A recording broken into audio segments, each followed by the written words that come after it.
So we're going to begin this afternoon with a panel session looking at and exploring structures, advisory gatherings, communications and vocation. And this is part of our focus on some of the how-to issues that have arisen in previous conferences and an opportunity to explore some of these issues in more depth.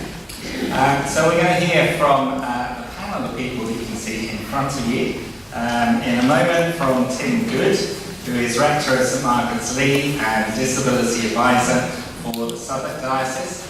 And Tim is going to speak to us about structures. I think. Yes, yes. not just yet. In just a moment. On the far end, you already know her, but Fiona McMillan is Chair of the Disability Advisory Group here at Quarantine in the Fields and a Trustee of Inclusive Church. And Fiona is going to talk to us about advisory gatherings. In the middle here, Emily Richardson is someone who can be found mostly online. She tweets for no less than 3 different churches and is passionate about communicating across all forms of digital media, and that will be her topic in this panel session. And then Darius Traves is a companion of the Society of St Francis, and in his 4th year studying a theology, mission and ministry course with the York School of Ministry. Darius is going to talk about vocation. So without further ado, we're going to give each of them 4 or 5 minutes to say their piece, and then there will be, we will have a bit of a conversation together amongst the panel, and then open things out for Q&A from the floor. So Tim, it's over to you.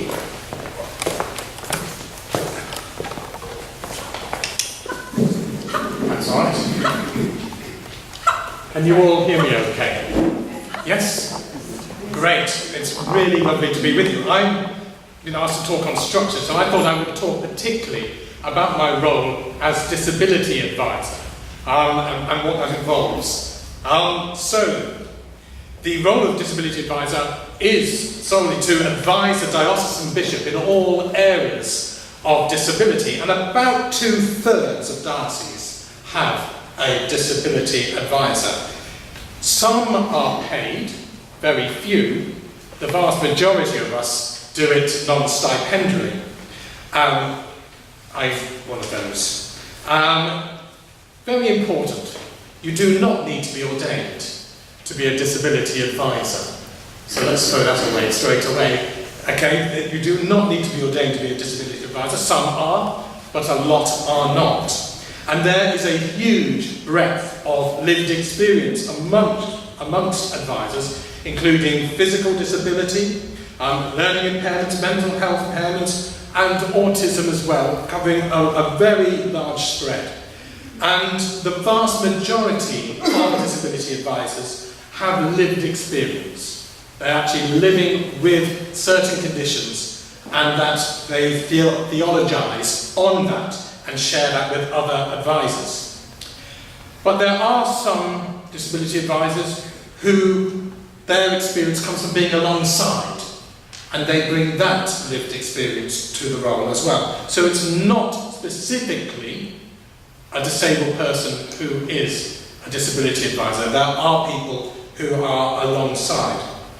Now, our line manager, as well as being the bishop who we serve, is also the National Disability Advisor. I don't know if you know that the Church of England has a National Disability Advisor. His name is Roy McCuffrey, and it speaks volumes about the seriousness in which the Church takes his role, that he works 1 day a week on it. We're hoping that that will change. We gather every year for a conference which is facilitated by him, and that's a wonderful opportunity for us all to meet and pool resources. There is no job description at all for a disability advisor, certainly not one that I have ever seen. My experience is that we are appointed, we don't apply. I don't know why that is, and maybe that's something that needs to change. And there is little actual support that I've found I've been able to define the role very much myself. I've not received very much support, if in fact any, other than the conferences when we all gather together. So how have I defined the role? Very quickly. First and foremost, by modelling it. I am disabled, and so I very much do the role by living out my disability, by being seen. So how on earth can people speak about their own ministries unless we see people who are disabled in ministry? And by supporting and encouraging the ministry of disabled people. I do this by being on the DAC. If you don't know what that is, that's the Diocesan Advisory Council, and that deals with buildings. The Church of England is exempt from planning law, and we deal with that in-house. And so I advise through the DAC. And we have a situation now, when we talk about access in Southwark, we talk about access to freedom of thought, and then explore how we are enabling the freedom of thought of everyone within our churches. And that covers physical and emotional access. It covers, in fact, all the areas that are covered today, are very much now on our profile. And any church that is being reordered now has to engage with this area. So gradually we're working our way through all churches in the diocese. So that just gives you a sort of glimpse as to what disability advisors do. Every diocese should have one, and I think there's a real pull within the church now to do so. We had a disability conference at Lambeth Palace, and we're meeting with the Archbishop's Council. So there's a lot of work now starting happening. A lot has come from this conference. Thank you.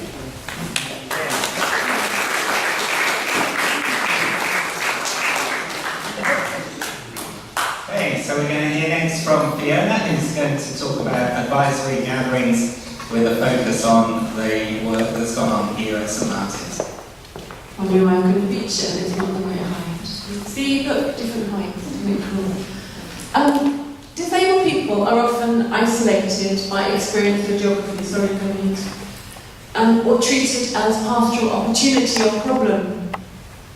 But opportunities to gather, to pool experience and share ideas can create an asset which enriches the whole community. 10 years ago, St Martin in the Fields had a multi-million-pound building project, an award-winning design adapted after careful consideration with professional disability advisors. But I still struggled to get in and join in, and I wasn't alone. At that time, before the Paralympics, everyone understood that disability was about the person being disabled by a condition. Older people were supposed to get used to loss of sense and sense of loss, but ours here were finding it hard. And people like me were constantly questioning, unable to understand why other people couldn't see what the problems were when they were so obvious to us. In general, people who are affected by an issue have good ideas about what would work better, as you all know.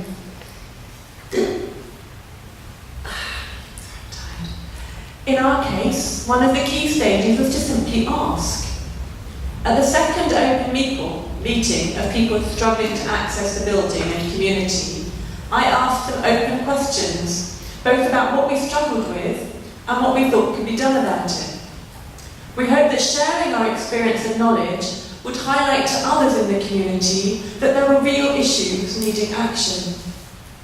The answers were wide-ranging and clear. We'd begun to identify barriers, grow awareness and suggest solutions. Using everyday language, people could name their difficult experiences and use their own knowledge to suggest solutions. We were sharing the wisdom and insight of lived experience.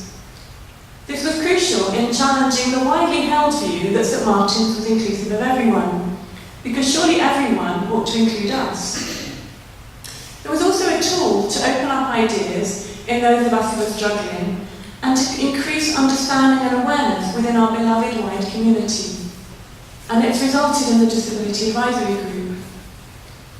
The Disability Advisory Group has open meetings once a term, bringing together people with insight into physical, sensory, cognitive, mental health issues and neurodiversity, whether from our own lives or from a support, caring or professional role, whether paid or unpaid.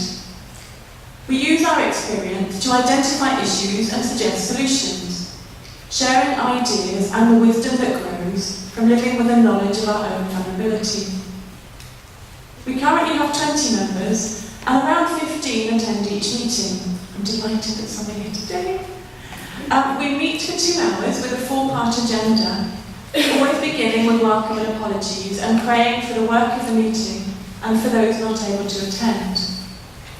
The first and most substantive item is often about issues, for example, advising on the new Stewards Manual, or on priorities for the next year, or recently completing an access self-audit ahead of an external exercise.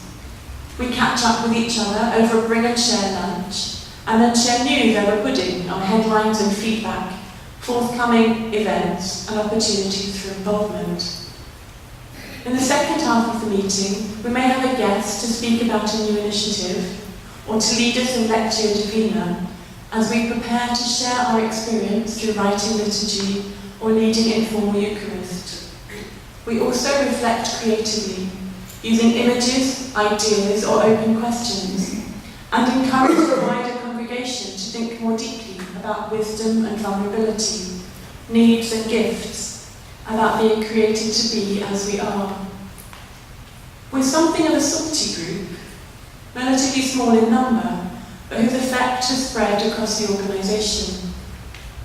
St Martin's now has a reputation for doing really good work in the area of disability, but we had very simple beginnings, asking the people directly involved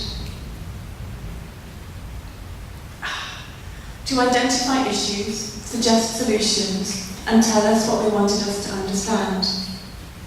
A disability advisory group is a model which could easily be replicated, perhaps within a larger church or across a benefice, ecumenically in a local area, in a deanery or across a diocese.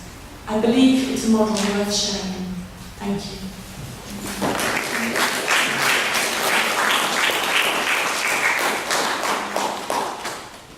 Okay, so now it's Emily's turn to tell us a little bit about communication.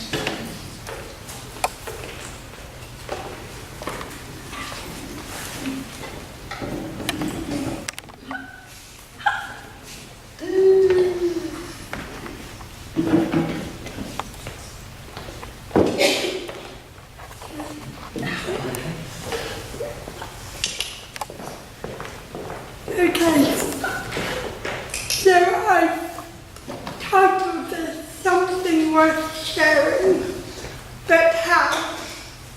And I want to start by saying that this is not the talk I wanted to give. I confess I've not put the time into it I would perhaps like to have done. The reality of living with a chronic condition means that sometimes life gets in the way and demands I focus more attention on boring things like resting and attempting to manage my pain levels. We pride ourselves on the planning team with creating a conference by disabled people for disabled people. So I'm speaking here with the very real side effects of living with disability. So my talk is stripped back, but hopefully still helpful.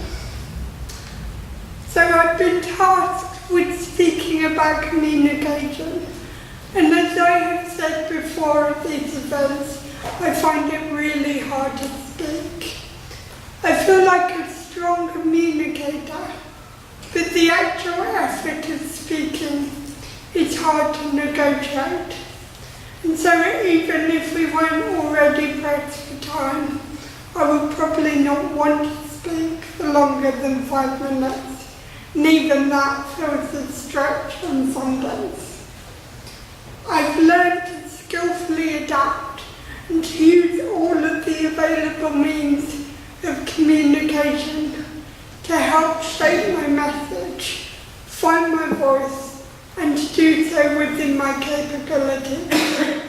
I'm fortunate to live in an age where this is even possible. The range of communication tools is so vast and varied. So if we all really have something worth sharing, then it will figure out that we all have different, unique ways of communicating.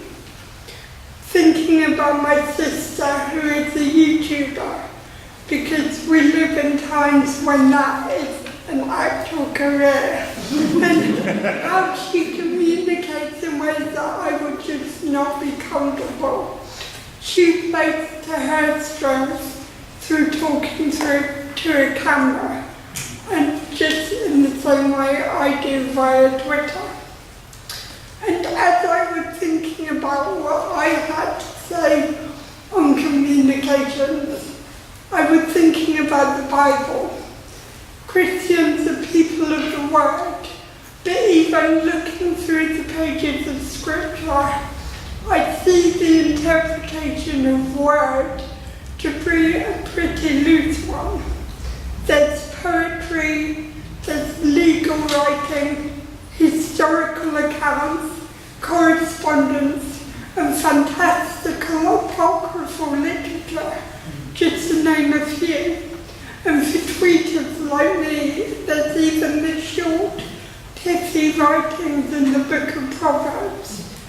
The sheer diversity of types of communication in the Bible makes me more comfortable with the idea that God is at work through our very different means of communicating. Think about today. We've had talks from the front, conversations in small groups, times for listening to information and times for clarifying that information through Q&A. There are even spaces to go if you feel overwhelmed by the amount of information being shared. Silence and reflection is an important part of our communication after all. We cannot process without those times of withdrawing from input. At least I can't do that. None of that is a mistake. We try very carefully to plan different ways of sharing our stories and experiences. Just as we all have different access needs, we have different communication needs. I manage communications at a large church with lots going on and with a diverse congregation. It's been a learning curve in terms of thinking about how we consume information. There is no one way of getting our message across as a church. With everything, I'm having to think about who is consuming each type of information. It would be wonderful for me if all our comms were online, all in one place.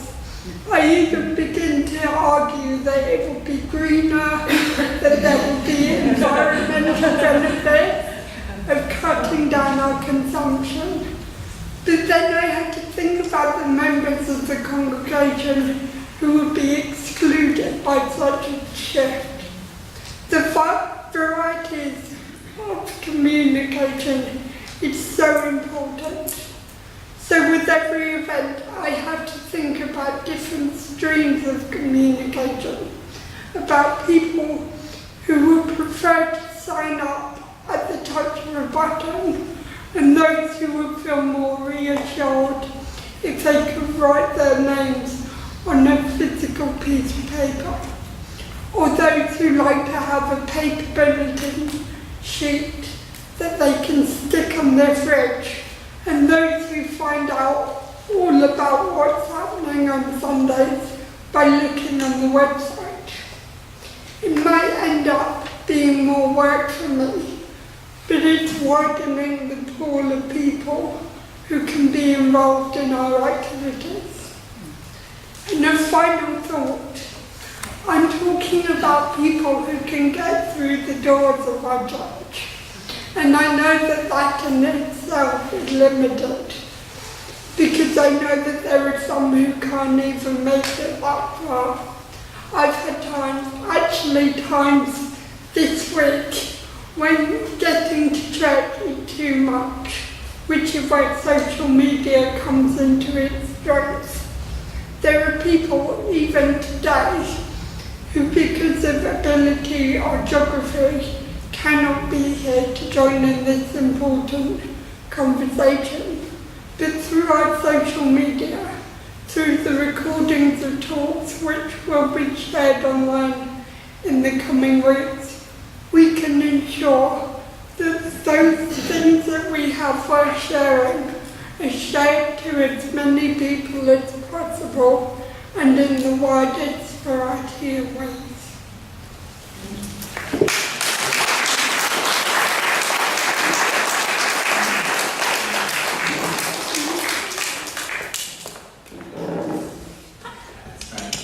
So we're going to hear next from Darius, who's going to talk to us about vocation, and then we'll go straight to questions from the floor.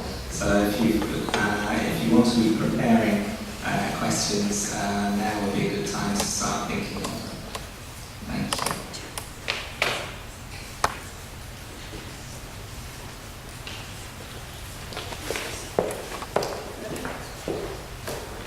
Hey guys, some of you may already know who I am from the last few years' conferences. For those who don't, I'm Darius. I have a condition called cerebral palsy. This affects my muscles and my speech, hence why I'm using my talker, so please bear with me. I was going to attend this conference this year to be a group leader, however at the last minute Fiona roped me into doing this talk and share a little bit about myself and also discuss vocation. As some of you may already know, I'm currently within the Diocese of York and hoping to be ordained. But before I start to discuss that, I would like to explore the idea of vocation and what it actually means. The word gets branded about a lot, but do we actually know what it means?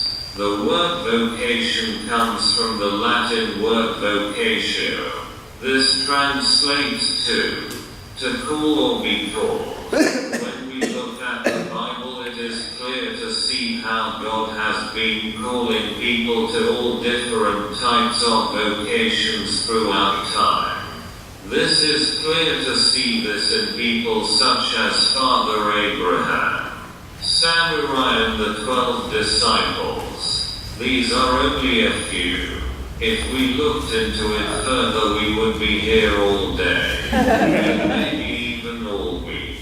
I would also like to expel the myth and ideology that when people talk about vocation, it automatically means that an individual is called to priesthood or some form of formal, strict leadership. This isn't the case. I think this idea can scare people off following their calling for vocation, as this is what they think is expected of them. Vocation is a term that we can use to describe all sorts of different types of callings, whether that be a lay minister, being an advisor maybe in a spiritual sense, or simply one's vocational calling could just being part of a religious order such as the Franciscan order. For some individuals, their calling may be to go to a coffee morning and talk to people who need help and offer some support to individuals in need.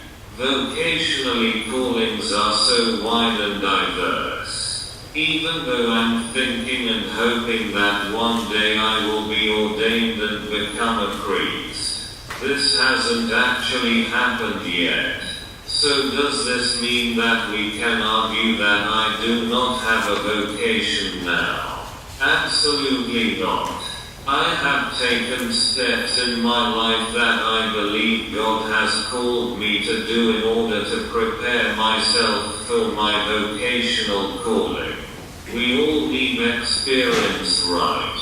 The way that I have been called to do this is, as some of you know, I run a project called Just As I Am. Within this project I am aiming to raise awareness of special needs, in particular cerebral palsy. The main purpose of this project is to allow and give individuals with disabilities and additional needs support, in whichever way they need it. The project aims to show the individuals that they are valued just as they are and that they can do anything that they wish to do. They can follow their dreams and achieve things in life just like anyone else. Does this not count as my vocation? The point that I am trying to make is that everyone in this room has a vocation. However, some of you might be saying, but how do I have a vocation? God has given each and every one of us gifts to use. I believe my gift that God has given me is that I am very caring, loving and empathetic towards other people. I believe that this gift is going to help me greatly within my vocation. So what do you all believe that your gifts are? What gift has God given you? Thank you for listening.